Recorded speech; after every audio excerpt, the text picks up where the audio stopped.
Ever notice how places look different at night? Riverside Motel didn't seem that creepy in daylight, just run down, old bricks, neon sign buzzing like it might give up at any second. But after dark, the shadows felt thick enough to trip over. Jade's mom dropped us off with a warning. Y'all better not get into trouble. We giggled, promised, then dragged our sleeping bags and snacks up to the third floor. The hallway stank of mildew and cheap disinfectant. Room 307's door barely held onto its hinges. Inside, the room was freezing. Destiny, the germaphobe, wiped down the remote before touching it. Kim opened the mini fridge, groaned at the weird smell, and slammed it. We debated pranking Jade for her birthday, but she was already side-eyeing us like, don't even try it. Somehow, we ended up telling scary stories, using our phones as flashlights. I don't remember who suggested one-man hide and seek. Maybe it was Kim. Maybe the idea was already waiting for us. Kim pulled the rag doll from her bag, a creepy little thing with mismatched button eyes. Jade read instructions off her phone. Salt, red thread, a name whispered 3 times. We followed every step, half laughing, half daring something to happen. Destiny sprinkled salt in the closet.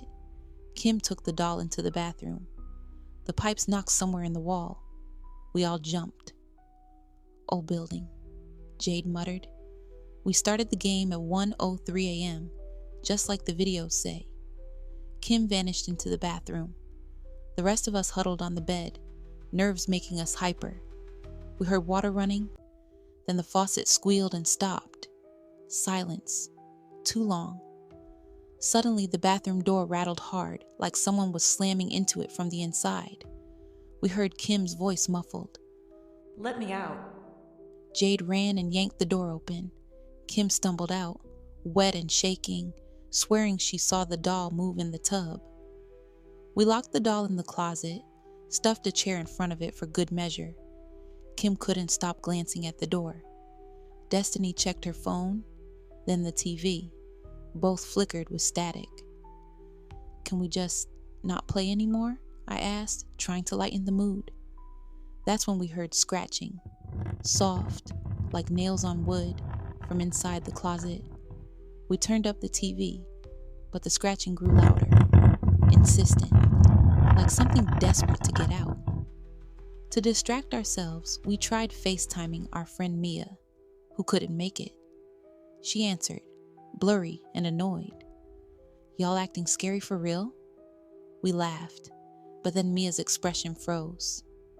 Who's behind you? We spun around, nothing there. But when she replayed her screen, there was a blur, low to the ground near the closet, almost like a crawling child. We dared Destiny to check under the bed. She groaned, dropped to her knees, and peered underneath with her phone's flashlight. Suddenly, she shrieked and scrambled back. There's something under there, like a hand. We all looked. Nothing now, just shadows. Destiny was shaking, tears in her eyes. It touched me. Swear to God, it grabbed my bracelet. Her bracelet was gone. The clock hit 2:17 a.m. and the lights died. Complete blackout. The TV clicked off. The heater quit humming. For a second, all we could hear was our own breathing. Then, the static started. Phones buzzing, vibrating. We huddled together, every shadow in the room feeling alive. From the closet came a voice, not a child's, not an adult's, but something in between. I'm coming out. The chair blocking the closet toppled over with a bang. The door creaked open, inch by inch. Inside, the ragdoll sat upright, but it wasn't alone. Shadows twisted behind it, shapes flickering with every blink. Kim tried to shut the door. Something yanked it wider, scraping, shuddering. A pale, child-sized hand reached for her ankle. She screamed, kicked free, slammed the closet, and we ran for the hall. We burst into the hallway, only to find it empty, too empty. All the other doors were closed, not a sound from any room. We bolted for the stairs, but the exit sign flickered, then blinked out. The hallway felt endless. The more we ran, the more the doors seemed to stretch away from us. Behind us, a dragging sound echoed, like something pulling itself down the hallway, slow and wet. Finally, we tried the stairwell, but it was chained shut. Destiny spotted a service door marked laundry. Inside, it was wall-to-wall mirrors, way more than any motel laundry room should have. Our reflections looked warped, grinning, eyes too wide. One by one, our reflections started moving out of sync. Jade's reflection raised a hand, but Jade herself didn't move. Then the reflection stepped out. Not a mirror trick, but like something crawling through glass. We tore back to room 307, slamming the door, locking it. Destiny sobbed in the corner, hugging her knees. Kim paced, cursing under her breath, her hands shaking so bad she dropped her phone. Jade looked at me, voice trembling. We need to call for help. My phone was dead. The only number that worked? The motel front desk. When I dialed, all I heard was the static, and the child's whisper again. Let's play hide and seek. Suddenly the room got colder. We heard something crawling in the vents, scratching and giggling, the air thick with rot. Dust showered down from the ceiling vent. A tiny, pale face peered out, upside down, grinning with too many teeth. The giggle got louder, echoing in the walls, growing, multiplying. Kim screamed and threw a shoe at the vent. The face disappeared, but the vent cover dropped onto the floor with a clang. Suddenly, all the room doors slammed at once. The ragdoll, now sitting on the bed, turned its head slowly, no one touching it. It pointed at each of us, one by one, as if picking who was it. Destiny bolted for the bathroom, slamming the door behind her. Jade and I dove behind the bed. Kim froze, staring at the doll. The closet door creaked open again. A chorus of voices whispered, Found you. We heard Destiny screaming from the bathroom. I ran and tried to open the door. It wouldn't budge. On the other side, I heard her voice, and then something else, giggling, chanting. Finally, the door flew open. Destiny was gone. The window was still locked from the inside. On the mirror, written in red, 1 down, 3 to go. Jade and Kim wanted to leave, but we knew the hallway wasn't right. We stuffed towels under the door and turned out all the lights, trying to hide. The giggling started again, this time from inside the room. Shadows gathered in the corners, stretching toward us. Kim whispered, Don't breathe. Don't move. I felt a cold hand wrap around my ankle, yanking hard. I bit my tongue to keep from screaming. Jade snapped. She grabbed the rag doll and flung it out the window. For a split second, the giggling stopped. Then the closet exploded open. The shadows coalesced into a child-sized figure with a stitched smile and button eyes. No longer cloth. It lurched toward Kim, who screamed and fought it off. I grabbed a Bible from my bag. Don't ask me why I packed it, but thank God I did. And pressed it to the thing's face. It hissed, recoiling, then dissolved into smoke. Dawn broke. Finally, light through the thin motel curtains. We found Destiny huddled in the corner, sobbing, alive, but changed. Kim and Jade packed up in silence. We left the ragdoll on the sidewalk and walked out without looking back. The front desk clerk stared as we passed. You stayed in 307? We just nodded. He looked at us, dead serious. That room's been sealed since the Carter kids disappeared in '93. Nobody's supposed to have that key. Weeks later, Jade found an old news article. The Carter kids, 3 siblings, vanished from room 307. only a broken doll left behind. Neighbors reported giggling and shadows in the halls for months after. We never talked about what happened, but sometimes I still dream about that motel. When I wake up, I hear giggling in the walls, and once in a while, a voicemail comes in with that same static, the child's voice asking, Wanna play a game? I deleted the number so many times, but it always calls back. Last week, Jade texted me, Did you hear the giggling again? I tried to sleep, but in the dark my phone buzzed. I let it ring, just listening, not answering. On the other side, a voice I'll never forget. Ready or not, here I come. Friday night, Jasmine's mom drops us off in her dusty SUV, and I can already hear the bass from Kennedy's Bluetooth speaker thumping through the front door. I grab my duffel bag, my sleeping bags dragging in the gravel. Kennedy standing on the porch with a tray of Capri Suns and microwave popcorn like she's hosting a talk show. Ladies, come through. Her parents are out of town for their anniversary trip. Big mistake. Her house is the 2-story kind you see in those boring HOA neighborhoods. Gray siding, fake stone columns, porch light that flickers when the wind blows. But inside, cozy, overdecorated, framed quotes like live, laugh, love, and a giant wall clock that doesn't even work. We pile our stuff in the living room.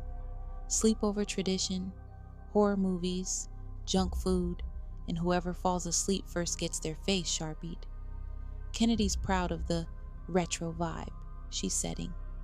Her dad's dusty VHS collection is stacked next to a weird, cube-shaped TV that looks like it belongs in a museum. She says she found the old VCR in the garage and wants to use it for authentic slasher energy. I swear it works, she says, stabbing at the tangle of wires behind the TV with one of those cheap, multicolor extension cords. Jasmine's already sprawled across a beanbag, scrolling through TikTok with half a sleeve of Oreos in her lap. Kiara's organizing her skincare like we're at a spa. I'm the only one side-eyeing that weird-ass TV.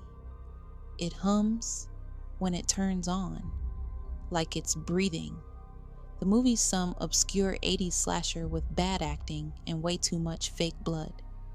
We're halfway through when the TV starts fuzzing. Not the usual static, more like someone flickering a flashlight behind the screen. Then the channel switches, without anyone touching the remote. Suddenly we're staring at ourselves, on screen, in black and white, no timestamp, no audio, just us, sitting in that same room, in real time. My throat tightens. Wait, how is it recording us? I ask. Kennedy's frozen. We don't have cameras in here. Jasmine jokes, Yo, is this some Truman Show shit? But her voice is shaky. She knows something's off. The lights go, TV dies, phone chargers stop. Every single light flicks out like a switchboard blew. We're left in pitch black, our own breathing suddenly deafening. Okay, chill, Kennedy mutters, fumbling for her phone. Dead. So is mine. So is Jasmine's. Only Kiara's has 11%. She turns on her flashlight app, and the narrow beam feels like our only lifeline. We huddle. That damn silence presses in around us. No hum from the fridge. No streetlight glow through the curtains. Just shadows. And that high-pitched buzzing sound in my ear, like when your TV's on mute but still on. Bang! We all jump. A single heavy knock from the hallway. Not the front door, not the back. Wall level, like someone hit the sheetrock with their fist. Probably a pipe, Kennedy whispers. We all stare at her. Nobody's buying it. She grabs the flashlight and we follow, bare feet whispering across hardwood. It smells like candle wax and teenage sweat. Down the hallway, the light flickers across a closed bedroom door. Her brother's old room. Bang. Again. Faster. 3 times, then silence. Kennedy inches toward the door. She reaches for the knob, tries it. Locked. "Who's in there?" Jasmine calls, too loudly. Nothing. Kennedy pounds the door back. "Hello?" Silence. Then scratch, scratch, scratch from behind the drywall, like nails dragging down the studs. Kiara starts crying. Her breath comes in these sharp little sobs, and she backs into me, grabbing my hoodie. We should leave. We need to leave. We sprint to the front door. Kennedy jiggles the deadbolt. It's stuck like it rusted mid-lock. We try the back. Same. Kiara's yanking at the windows, but they won't budge. Not even the sliding door. It's like someone nailed them shut. Jasmine rushes to the garage door. A chair's been jammed under the knob from the inside. We didn't do that. Okay. Nope. Nope. Nope.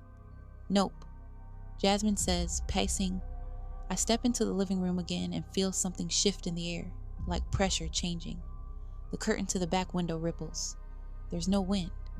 I grab it and yank. A face is right there. Not some monster, not ghostly. A man's face. Dirty. Gaunt. Eyes wide with shock, like he didn't expect to be seen. I scream so loud my vision goes blurry. The others rush over. When we look again, he's gone.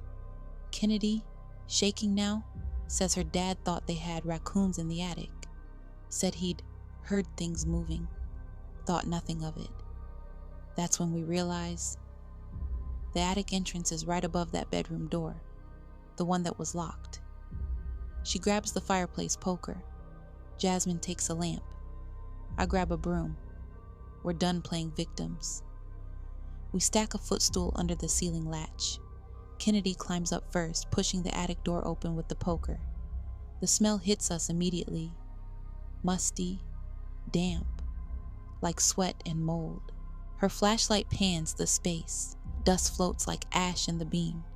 We see a sleeping bag, trash, fast food wrappers, an old busted radio, extension cords running through the insulation, and a camera rigged to face down through the vent.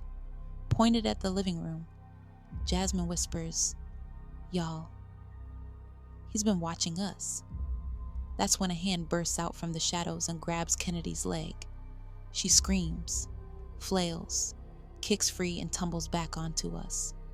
A man crawls from the corner, wild-eyed and snarling, hair matted to his face. He looks like he hasn't slept in days, weeks. He jumps for the attic door as we fall down the hallway. We sprint. He's thudding after us, bare feet slapping floorboards. Kiara knocks over a lamp. Jasmine hurls the busted remote at him. I kick open the back door again. It finally gives. We spill out onto the cold grass. Our screams rip through the dark. Porch lights turn on up and down the block. Kennedy's neighbor, Mr. Ray, stumbles out in boxers with a baseball bat.